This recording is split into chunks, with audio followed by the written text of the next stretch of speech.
Assalomu alaykum, hurmatli o'quvchilar. Sizlar bilan yana Said Beyazimjonov. Tahlillarimizda diydor ko'rishib turganimdan xursandman. Yana bir bor. Demak, bugun sizlar bilan 9-sinf tabiiy sinflarga CSB fizika demosini tahlilini ko'rib chiqamiz. Bo'lmasa boshladik. Birinchi savol, bilish ekan 2 ball. Suyuqlikning sirt taranglik koeffitsiyenti qanday birlikda o'lchanadi deyapti. Demak, qanday birlikda o'lchanadi? Yani birinchi o'rinda suyuqlikni sirt taranglik koeffitsiyenti yozadigan bo'lsam, sigma barobar F taqsim L yoki formulasini yozsam, F barobar sigma ko'paytiruv L bo'ladi. Sigma suyuqlikning sirt taranglik koeffitsiyenti bu yerda, L esa masofa, F esa shu suyuqlikni sirt tomonidan ta'sir etuvchi kuch. L esa mana shu suyuqlikni chegaralangan sirtni uzunligi. Tegib turgan sirtni chegaraviy uzunligi. Bundan F barobar sigma L dan sigmani topsam, F taqsim L bo'lib qolar ekan. Ya'ni sizni xayolingizga kelmasligi mumkin-ku, yodlab olmagan bo'lsangiz, Newton taqsim metr degan javob chiqar ekan, D javob. Yaxshi. Ikkinchisi. Hop, elastiklik yoki yung moduli qanday birlikda o'lchanadi? Birinchi bo'lib, elastiklik yoki yung modulini yozsam, sigma degan narsa bor, bu yerda kuchlanish F taqsim S. Bu birligi 1 paskal bosimi teng bo'ladi. Ikkinchi tomondan epsilon ko'paytiruv y ga teng. Epsilon bu yerda nisbiy deformatsiya, ya'ni delta L taqsim L bu birliksiz kattalik, y imiz paskal chiqib qolar ekan yana. Demak, yung modulining birligi o'quvchilar paskallarda o'lchanar ekan. Nimaga? Chunki bizda sigma barobar epsilon ko'paytiruv y, mana bu epsilon degani delta L taqsim L. Ya'ni delta L taqsim L 0. Shunday, mana bu birliksiz kattalik delta L 1 metr 1 metrga bo'lsam birliksiz, sigmani birligi paskal bo'lsa, y'ni birligi ham paskal bo'lishga majbur bo'lar ekan. Uchinchisi, solishtirma erish issiqligining birligi qaysi javobga to'g'ri berilgan? Solishtirma erish issiqligi deb 1 kilogramm moddani to'liq erishi uchun kerak bo'lgan issiqlik miqdori 1 kilogramm kristal moddani. Bizda solishtirma erish issiqligi deyiladi, birligi. Issiqlik miqdorining birligi joul, massasi kilogramm. Joul taqsim kilogramm degan javob C javob bo'lar ekan. To'rtinchisi, rasmda yorug'lik tezligining aniqlashini qanday usuli tasvirlangan deyapti. Demak, bizda yorug'lik usuli birinchi bo'lib qanday usulda aniqlashgan? 215 mingmi kilometr javob chiqargan. Bu Riomer usuli, ya'ni Yupiterda yo'ldoshini harakatini o'rganish orqali kuzatgan bu Riomer edi. Bu yerda Yupiterda yo'ldoshi bormi? Yo'q. Bu demak bu xato. Biz Fizo usuli, Fizo emas, shunaqa odam kuzatgan, mana bunaqa tirqishda qanaqadir chastota bilan aylanib turib, ma'lum bir chastotaga yetganda qaytgan nurlar ko'rinmay qolgan. Bu Fizo usulida, ya'ni mana bunaqa g'ildirakli tish yordamida. Demak, buni javobi Fizo usuli bo'ladi. Keling, qolganlarini ham bir tahlil qilib qo'yapmiz. Michelson usuli va Foucault usuli. Foucault usuli mana bu Fizo usulini rivojlantirgan va mana bu aylanuvchi g'ildirakda o'rniga u yerda ko'zgulardan foydalangan. Michelson ham zamonaviy metodlardan foydalanib, oxirida mana shu nimani qiymatlarini aniqlagan. Endi eng qiymatni aniq o'lchagan olam bu Michelson, keyin Foucault, keyin Fizo va boshida Riomer usuli bo'lgan ekan. Demak, bizda to'g'ri javobimiz B bo'lar ekan. Endi bunda boshqacharoq berish mumkin. Misol uchun, Yupiterda yo'ldosh orqali yorug'lik tezligini birinchi o'lchagan olim kim yoki desa, yoki usul qaysi desa, Riomer usuli deb berib ketasiz ekan. 5-si, kerosinning sirt taranglik koeffitsiyenti 24 mN taqsim metr. Demak, sirt taranglik koeffitsiyenti sigma ekan. 24 mN ko'paytiruv metr. Turaveradi, sababi bizda javobni ko'rsangiz mN so'rayapti-ku. Uzunligi 5 cm ekan. Lekin buni nimaga o'tkazishimiz kerak? Metrga o'tib olishimiz kerak. Demak, F barobar sirt taranglik kuchi sigma ko'paytiruv L bo'lsa, sigma 24 mN taqsim metr ko'paytiruv 5 cm.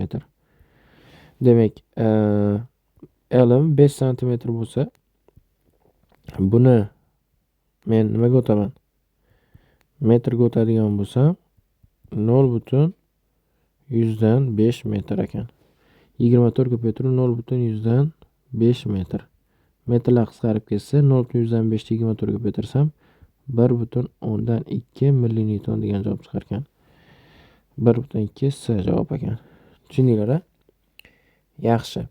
Endi 6-si nima deyapti?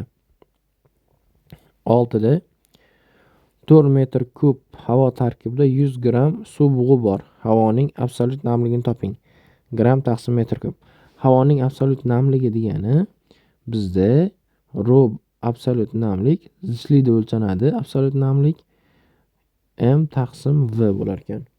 M taqsim v bo'lsa, massa 100 gram taqsim 4 metr kub. Endi birligi kilogram taqsim metr kub bo'lishi kerak o'zi aslida. Lekin bizda formulada kattalikda gram taqsim metr kubda topish kerak ekan. 100 ni 4 ga bo'lib yuborsam 25 gram taqsim metr kub degan javob chiqar ekan bunda. 25 gram taqsim metr kub.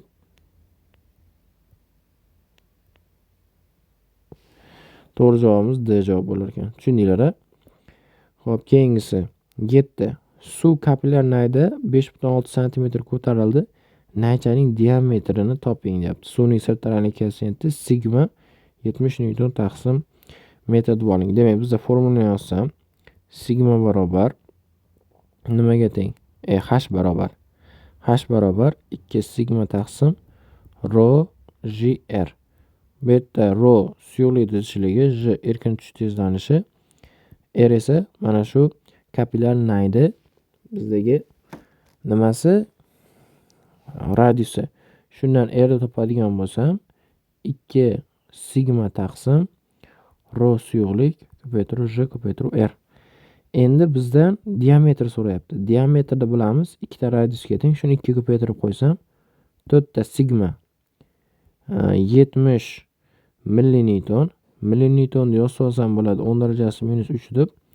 Taqsim tushundinglar-a? 2 r bo'lgani uchun mana bu r ni 2 ko'paytiradigan bo'lsak 2 sigma taqsim rho g'mi shu 4 sigma bo'lib qolar ekanda. 4 sigmani yozdim. Taqsim rho suyuqlik 10 darajasi 3 g 10 radiusim 5 butun endi mana buni o'rniga h qo'yamiz. H'im 5,6 santimetr. 10 darajasi minus 2. Xo'p, endi hisoblaymiz. Hisoblasak nima bo'ladi? Mana bu 10 bilan bu biz qisqarib ketdi. 4 kira 7 28. 28 5,6 ga bo'lsam 5. 5 ko'paytirib 10 darajasi 2 minus 2 bilan 10 darajasi 3 1 bo'ldi. Tepada 10 darajasi minus 4. Nima qoldi? Kuchimiz r'imiz metrmi?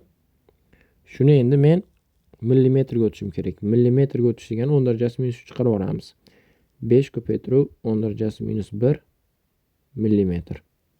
Bu degani 5 ni 10 ga bo'lish degani 10 dan 5 millimetr degan javob chiqar ekan. S javob. Taqriban S javob chiqyapti. Yaxshi. 8. Erish haroratida bo'lgan 200 gram cho'yanni to'la eritish uchun unga qanday issiqlik miqdori berish kerak? Cho'yanning solishtirma erish issiqligi 130 joule taqsim kilogram. Demak, solishtirma erish issiqligi lambda barobar Q taqsim m bo'lsa, biz shu yerdan Qni topishimiz kerak. Qni topish uchun m ni lambda ko'paytiramiz. Massam 200 gram 0,2 ko'paytirib 130 barobar bitta nollar qisqarib ketsa 26 kilojoule issiqlik miqdori berish kerak. Sababi bu mana buni 130 kilojoule taqsim kilogramda. Shunda bu 26 kilojoule degan javob chiqar ekan. D javob. Tushundinglar-a? Demak, mana bu oxiridagi kilojoulni so'ragani uchun mana bu 130 kilojoulni joulga o'tmasam ham bo'laveradi. 9. Kristal qattiq jismlarning o'zgarmas haroratda qotish jarayonida ichki energiyasi qanday o'zgaradi deyapti. Demak, kristal jism, olaylik bitta kristal jismni qotyapti. qotish jarayonida nima bo'lishi kerak? Suyuqlikdan qattiq jismga o'tish kerakmi? Suyuqlikdan qattiq jismga o'tayotganda, demak biz o'zi qattiqdan suyuqqa olib o'tmoqchi bo'lsak, nima beramiz unga? Qandaydir quv miqdorida energiya beramiz, u suyuq holatga o'tadi. Endi bu kristalimiz endi qotyapti ekan. Qotish uchun nima qilish kerak? Suyuqdan qattiqqa o'tish kerakmi? Biz qattiqdan suyuqqa o'tish uchun plus quv issiqlik miqdori berdik bu yoqqa o'tish uchun. Endi teskarisi desa, plus quv issiqlik miqdorini nima qilishimiz kerak? Olishimiz kerak. Bunda demak suyuqlik, ya'ni suyuq modda qatiyotib, kristalimiz qatiyotib, o'zidan kinetik energiyasini chiqarib olar ekan, ya'ni issiqlik energiyasini chiqarib olib, u qotir ekan. Demak, uni ichki energiyasi kamayadigan javob bo'lar ekan. Javob. Tushundinglar-a? Endi teskarisi bo'lsa-chi, qattiq jismni suyuqlashtirayotganimizda qanaqa jarayon yuz beradi desa, uni ichki energiyasi ortadi deysizlar ekan. Yaxshi. 10-si. Suv 0 gradusda muzlamoqda. Bunda energiya yutiladimi yoki ajraladimi? Xo'p, qarang, suv 0 gradusda turibdi, muz holatda deylik. 0 gradusdagi muz, shuni suv holatiga aylantirishim kerak. 0 gradusdagi suvga aylantirishim kerak. Buning uchun nima qilaman men? Bunga solishtirma erish issiqligi miqdorida qattiq jismdan suyuq holatga o'tayotgani uchun plus quv issiqlik miqdori beraman. To'g'rimi? Endi shu 0 gradus suvdan teskari jarayon 0 gradusdagi muzga o'tish uchun nima qilish kerak? Endi mana shu bergan energiyamni qaytarib olishim kerakmi? Suv demak shuncha energiya nima qiladi? Chiqaradi. Demak, suv 0 gradusda muzlasa, u erishi uchun kerak bo'lgan issiqlik miqdorini, boshdagi issiqlik miqdorini yana muz holatga qaytarar ekan. Ya'ni tashqi muhitga qaytarib muz holatga o'tar ekan. Demak, energiya ajraladi degan javob bo'lar ekan bunga. Tushundinglar-a? Yaxshi. Demak, bu masalalarni ishlayotib, ahamiyat berasiz. Nima bo'layotganiga fikrlab ishlasangiz, shunaqa masalalar yaxshi chiqadi. 11. Po'lat sim uchlariga 800 megapaskal mexanik kuchlanish qo'yilganda, nisbiy uzayish qancha bo'ladi? Po'lat uchun yung moduli 200 gigapaskal. Demak, bizda sigma mexanik kuchlanish paskalda o'lchanadi. Bu epsilon ko'paytiruv yung moduli y. Epsilon bu yerda nima? Epsilon bu bizda nisbiy deformatsiya. Demak, epsilonimiz nisbiy deformatsiya delta taqsim L. Y'imiz esa yung moduli. Shundan men sigmani epsilon topsam, y taqsim sigma bo'lib qolar ekan. Y taqsim sigma. Y ham 800 megapaskal, 800 10 darajasi 6, 200 gigapaskal. Giga degani 10 darajasi 9. 800 bilan 200 qisqarsa 2, 4 bo'lib qolar ekan. Xo'p, demak, mana bu jarayonda 10 darajasi 9 bo'lib turib, 10 darajasi 6 bilan 10 darajasi 9 qisqarib ketsa, 4 taqsim 10 darajasi 3. Ya'ni 4 taqsim 1000 deganimi? Bu degani epsilonimiz men yozib qo'yaraman 0.1000 0.1000 degan javob C javob chiqar ekan. Tushundinglar-a? Demak, C javobni olamiz. Xo'p, mana bu yung moduli Y, epsilon nisbiy deformatsiya, sigma mexanik kuchlanish. 12. 12da nima deyapti? Yer sirtidagi kapillyar suv 4 mm ko'tariladi. Agar oyda erkin tushish tezlanishi yerdagidan 6 marta kichik ekanligi ma'lum bo'lsa, oydagi naychadagi suv qancha balandlikka ko'tariladi deyapti. Demak, kapillyar naydan ko'tarilgan suvni balandligi h barobar 2 sigma taqsim rho j r midi? Bu yerda sigma sirt taranglik koeffitsiyenti, r mana shu kapillyar nayda radiusi, j esa yerdagi erkin tushish tezlanishi h yer. Endi shu teng ekan 4 mm ga o'quvchilar. Endi j yerimiz 6 marta katta ekan j oydan. 6 ta j oy bo'lar ekan. Shuni o'rniga j oy qo'ysam, h oy teng bo'ladi 2 sigma U yerda ham sirt taraning koeffitsiyenti o'zgarmaydi suvniki. Suyuqlik zichligi ham o'zgarmaydi. J yerimiz J oy bo'lib qoladi. Ko'paytiruv R. Kapillyarni radiusi ham o'zgarmaydi-da. Chunki bitta ish olamiz-ku. Endi oydagi 6 marta kam bo'lgandan keyin yerdagidan mana bu maxraj 6 marta kamayadigan bo'lsa, kasrning qiymati necha marta oshadi? 6 martami? 4 mm 6 marta oshsa, demak 24 mm bo'lar ekan. Oyda demak yer tortish kuchi 6 marta kam bo'lgani uchun 6 marta ko'proq balandlikka ko'tarilar ekan, 24 mm degan javob chiqar ekan. Keyingisi 13. Psixometrning quruq termometri 22 gradusni. Xo'p, bitta masala qo'shimcha qilib ketaman 12da. CSBda misol uchun boshqacharoq tushishi mumkin. Qanaqa? Yupiterda misol uchun 4 marta katta yerni gravitatsion doimiysidan Yupiterdagi kapillyar qancha desa 4 marta oshyaptimi? Maxraj 4 marta oshsa, kasrning qiymati 4 marta kamayadimi? Demak 1 mm degan javob bo'lib qoladi. Yoki teskarisi Merkuriy deyish mumkin, Venera deyish mumkin. Xullas, mana bu Jga qarab turib, Rga qarab turib taqqoslab ishlab qo'yaverasizlar. 13. Psixrometrdagi quruq termometr 22 gradusda, nam termometr 20 gradusni ko'rsatadi. Havoning nisbiy namligi quyidagi keltirilgan psixometrik jadval yordamida aniqlang. Xo'p, bu jadvalda qanaqa qilib aniqlashimiz mumkin? Birinchi bizda T quruq beriladi. 22 gradus Selsiy. Keyin T nam beriladi. 20 gradus Selsiy. Endi T quruq bilan T namning orasidagi farq delta T beriladi. Delta T quruqdan 22 gradusdan 20 ni ayiraman. Necha bo'ladi? 2 gradus bo'lib qoladimi? Shu beriladi. Endi qaraymiz. O'zi aytib qo'yapti, quruq termometrning ko'rsatkichi necha ekan? Quruq termometr ko'rsatkichi 22. 22 degan joyni olamiz. Endi mana aytyapti, quruq va nam termometr ko'rsatkichlarining farqi deyapti. Farqi necha gradus chiqdi bizda? 2 gradusmi? 2 gradus olamiz. Mana bu 0 bo'lsa 100% bo'lar ekan nisbiy namlik. 1 bo'lsa 92% bo'lar ekan. Endi bizga necha gradus chiqdi? 2 gradusmi? 2 gradusda mana bu ikkalasi tutashgan joyni olaman. Bu ikkalasi tutashgan joy 80 necha tutashyapti? 3 ta. Tushundingizmi? B javob ekan. Endi CSB demoda shu boshqacharoq bo'lib tushishi mumkin. Misol uchun quruq termometr deydi, T quruq deydi, bizda 24 deydi. T nam esa deydi, bizda deydi necha? 29 gradus deydi. Shundan toping desa, siz delta T ni topasiz. Ikkalasi orasidagi masofani nimani? Delta T. Mana T nam bundan doim kichkina bo'lish kerak quruqdan. T namimiz misol uchun 20 desin. Endi 24 dan 20 ni ayirasam delta T 4 gradus chiqyaptimi? 4 gradus topamiz. 4 gradus topdik. 24 ni topdik. Ikkalasini birlashtirsak 24 bilan 4 69 chiqib qolyapti. Tushundingizmi? 69 degan javobni belgilab ketasiz. Mana shuni. Agar masala shunaqa tushsa. Keyingisi 14.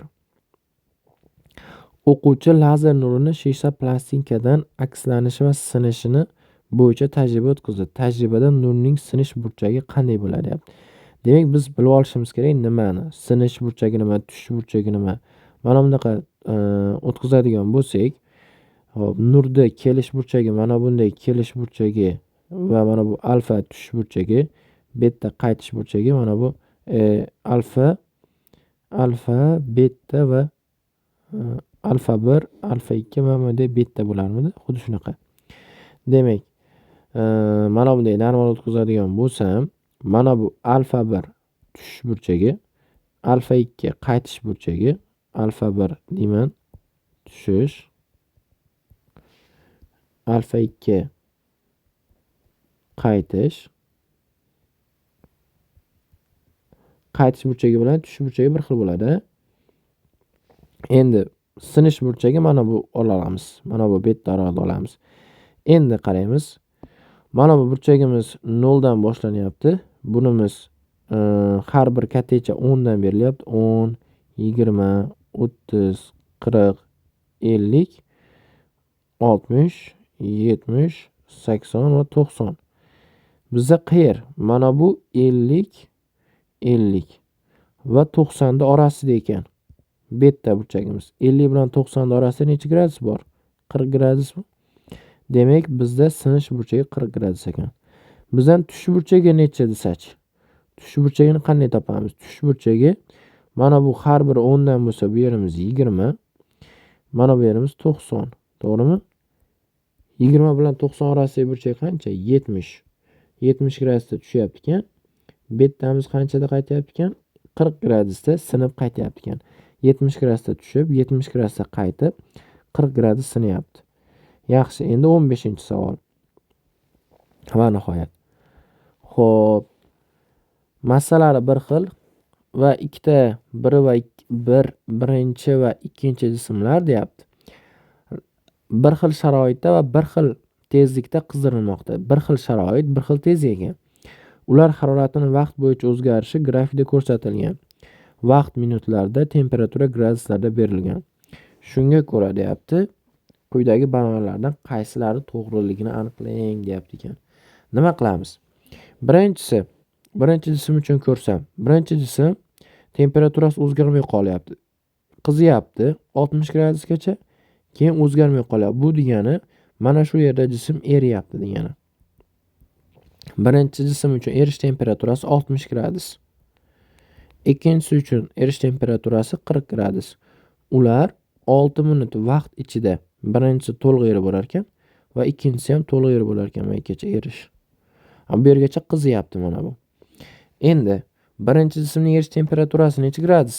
Birinchi jismni topadigan bo'lsam, birinchi jismniki 60 gradus ekan. Bu to'g'ri. Ikkinchi jismning qizishi uchun 6 minut vaqt sarflangan. Ikkinchi jism qani bizda? Mana bu ikkinchi jismni qizishi uchun emas, metda qiziyapti. Qizishi uchun 4 minut vaqt sarflangan. CSB demoda 6 minut deb kelsa, CSBni o'zida 4 minut deyishi mumkin. Demak, bu xato ekan. 6 minut bo'lgani uchun 4 minut desa to'g'ri olardik. Endi uchinchisi. Ikkala jism to'liq erishi uchun bir xil vaqt sarflangan. Qarab turibmizki, ikkalasi ham T barobar 6 minutda qizdirilib erib bo'lgan. Bu to'g'ri. Uchinchisi, ikkinchi jismning erish harorati. Ikkinchi jismning erish harorati necha? 40 gradus. Birinchi jismning erish haroratiga nisbatan 20 gradus pastroq, to'ppa-to'g'ri. Ikkinchi jismniki 40 gradus teng bo'ladi 60 gradusdan 20 gradus pastroq. Ayirib olamiz. Demak, bu ham to'g'ri ekan. 1 3 4 degan javob bo'ladi. Endi CSB demoda bunaqa tushsa, haqiqiy CSBda boshqacharoq tushishi mumkin. Shunda to'g'ri javobimiz 1 3 va 4. S javob. Yaxshi. Hurmatli o'quvchilar, e'tiborlar uchun rahmat. Keyingi tahlillarda ko'rishguncha xayr, salomat bo'linglar.